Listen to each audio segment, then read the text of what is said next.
जळगावच्या राजकारणात पुन्हा एकदा मंत्री गिरीश महाजन आणि राष्ट्रवादीचे नेते एकनाथ खडसे यांच्यातील जुना वाद चर्चेत आलाय.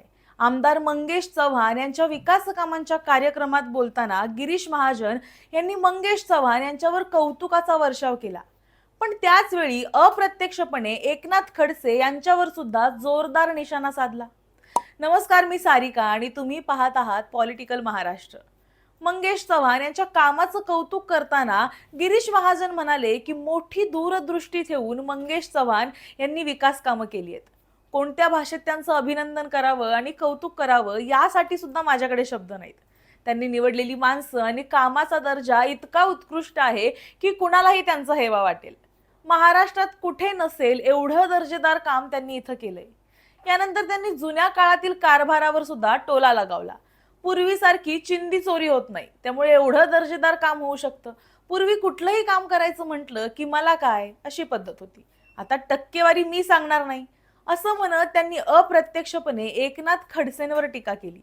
मंगेश चव्हाण यांना पहिल्यांदा उमेदवारी देतानाची आठवण सांगताना महाजन म्हणाले की त्यांना पहिल्यांदा तिकीट देण्यासाठी सुद्धा मी माझी प्रतिष्ठा पणाला लावली होती. ते 4,000 मतांनी जिंकले आणि मी सुटकेचा निश्वास सोडला.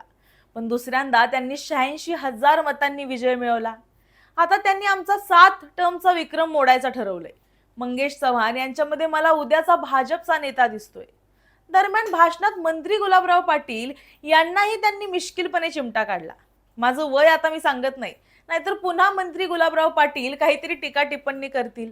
मी लहान आहे, गुलाबराव पाटील माझे मोठे भाऊ आहेत असं म्हणताच सभागृहात हशा पिकला. त्यावर गुलाबराव पाटील यांनीही मी महाजनांपेक्षा लहान आहे अशी मिश्किल प्रतिक्रिया दिली. मात्र भाषणातील सर्वात जास्त चर्चेत राहिलेलं विधान म्हणजे एकनाथ खडसेंना उद्देशून केलेला अप्रत्यक्ष असा टोला. महाजन म्हणाले की आपणही कुठेतरी थांबलं पाहिजे. स्मशानात जाईपर्यंत मी उठल्या जात नाही, बसल्या जात नाही, तरी पण मीच. बंद करा. असं राहिलं तर लोकांना चालणार नाही. नाव न घेता त्यांनी हा टोला लगावताच उपस्थितांमध्ये एकच चर्चा सुरू झाली. यानंतर त्यांनी पुन्हा एकदा मंगेश चव्हाण यांच्यावर विश्वास व्यक्त करत भविष्यात ज्याच्याकडे आपण जिल्ह्याची जबाबदारी देऊन जाणार आहोत तो नेता कसा असला पाहिजे याचं योग्य उदाहरण म्हणजे आमदार मंगेश चव्हाण असं म्हटलं. भाषणाच्या शेवटी महाजनांनी केंद्र सरकारच्या कामांचा सुद्धा उल्लेख केला. 12 वर्षांपासून नरेंद्र मोदी देशाचे पंतप्रधान आहे. देशाचं चित्र बदललंय. आज देशभरात सर्वत्र सिमेंटचे रस्ते दिसतात. कुठलीही निवडणूक नसताना शेतकऱ्यांना कर्जमाफी देऊन सरकारनं त्यांना आधार दिलाय असा दावा सुद्धा त्यांनी केला. एकूणच काय, विकास कामांच्या कार्यक्रमात मंगेश चव्हाण यांचं कौतुक झालं, पण गिरीश महाजन यांनी एकनाथ खडसेंना उद्देशून केलेले टोले आता जळगावच्या राजकारणात सर्वाधिक चर्चेचा विषय ठरतायत.